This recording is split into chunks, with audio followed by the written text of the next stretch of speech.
So the first item is the Harry Potter Original Golden Snitch Bouncy Ball. You may have had this as a child, I certainly did, and I've also got one that is sealed and unused, but this is the first time I've actually held one out of the box. It is still really bouncy, you can see there are some marks, so I imagine someone has played with it beforehand. I won't be using this ball outside, but I probably will put it on the bookshelf. It'll make a great little addition and another good piece to show off. I also am going to give it an extra clean to hopefully bring out some of the marks, but I appreciate that it has been used and it is a little bit worn. The next item is a PlayStation 1 Original Game. Now, I did have a PlayStation as a child, but unfortunately just never had this game. This game is in perfect condition. There's not a single scratch on the box. If you open it up, it also has the leaflet that comes with all the instructions, but there literally is no damage, and it looks like, to be honest, it's never been played with or ever been used. I paid £6 for this item, but because it's in perfect condition, I really didn't mind. Like I said, there's not a single scratch on it, and it looks like it's never actually been used. The third item is the 10-inch Gorp action figure. He's really, really adorable, and what I love is the level of detail on the ears. You can see he's got chunks missing, different colours of paint, so the level of detail is really, really good. Now, I do believe it's from the 2014-2015 kind of years, because it released at the same time as kind of the Order of the Phoenix. If you do have any more detail on it, I don't have much information, so feel free to comment below. For Gorp out of the box, I did pay £8 in total, but when you look at his condition, he's fully movable, all his parts are there. The clothes, or the little clothes, sorry, that he's wearing are in really good condition, and it's another excellent display piece to have in the collection. Overall, I'm just really impressed with the level of detail, particularly on his face. Now, the next item is probably one of my favourites that I picked up, and it is the Fantastic Beasts Empire Magazine Special Edition. When I bought it, it didn't actually have any charge, so I was unsure whether it worked, but once I got home, I had a generic USB, managed to charge it up, and it is in fully working condition.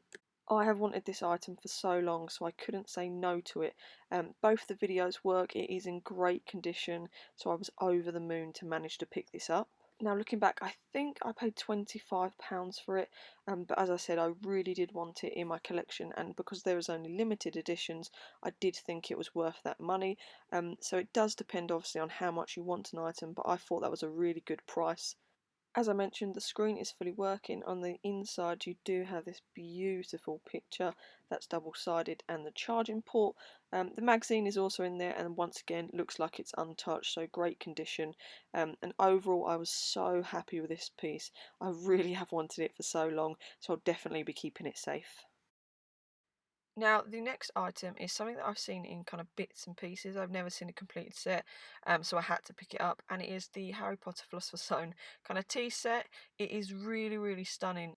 Now, I'm a big tea drinker, and I would love to have opened this, but unfortunately, it does have to stay sealed. Do love the chocolate frog strainer. It is just simply so beautiful. On the back of the packet says everything that you do get included, and I was so tempted to open it, but I know you can't.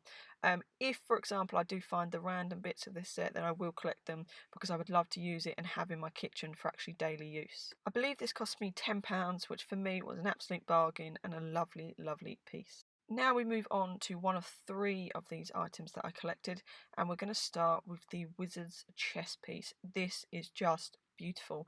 The plastic is yellowing a little bit, so I believe it's had some sunlight on it, but as you can see, it is really, really stunning in the packet. Of course, the packet will be staying sealed and it won't be opened. On the back, there is a slight crease in the top corner, but it does give you details of all the other collections. Colour and the pictures of these have kept in really good condition. They're really clear, really colourful and bright. Then down towards the bottom of the box, you can see that famous 2001 Warner Brothers logo. A great, great piece, and as I said, I did get three in total. This was the first one I picked up, so we're going to move on to the next one. So the second action figure that I did pick up was Fluffy. Now Fluffy is adorable, really quite scary to be honest if you were a child to pick this up. And what I love most about this again, you'll see in a minute, is it does come with a trap door. If you can see on the picture, Fluffy is standing on the actual trap door that Harry, Ron and Hermione went through in the movie. I would have loved to have had this as a child. I think it would have been a great piece to actually play with, but of course it's staying sealed. Again, we have that Warner Brothers logo and the 2001 signature.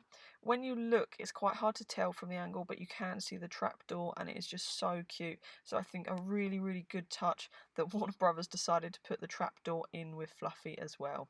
Third action figure actually doesn't have Daniel Radcliffe because it's from a slightly different collection. If you look at the left hand corner, you can see the number 2 on the book, but this is Norbert. Again, he does look quite scary. Like Fluffy, I think as a child he would be quite intimidating, but really large in size. I don't know if you can gauge how big these are, but they are really quite big. They have the same detail on, and it does explain that Norbert was, or is, sorry, a moving action figure like all of them. Again, I love this Warner Brothers logo. Really good condition. Obviously, the slight mark at the corner because they are slightly older, but really, really impressed. It does have the famous brickwork design, and as mentioned from the second collection, but overall a really, really great piece to pick up. I'm going to move on to something slightly more seasonal, and I've tried for weeks to get a Harry Potter advent calendar. This one came from Primark, cost £10, and you can see the colourful design inside. I'm not actually sure if I'm going to open this, film the opening, or keep it sealed. Let me know what you think, but here is all the different things it comes with, and of course it is a stationery one, which I love. I'm absolutely obsessed with Harry Potter stationery, but for £10 I think it's a really, really good price. It is a kind of pop-up cardboard material, but very Christmassy, really good. Just let me know down below in the comments what you think I should do with it. Do let me know which you think I should do with it, and also let me know your favourite item from this haul. This is the end of the haul, and it's everything that I managed to pick up. I tried to mention the different prices, but if you want any more information or anything at all like that, just let me know down below in the comments. As ever, thanks for watching, and go check me out over on Instagram. Thanks again.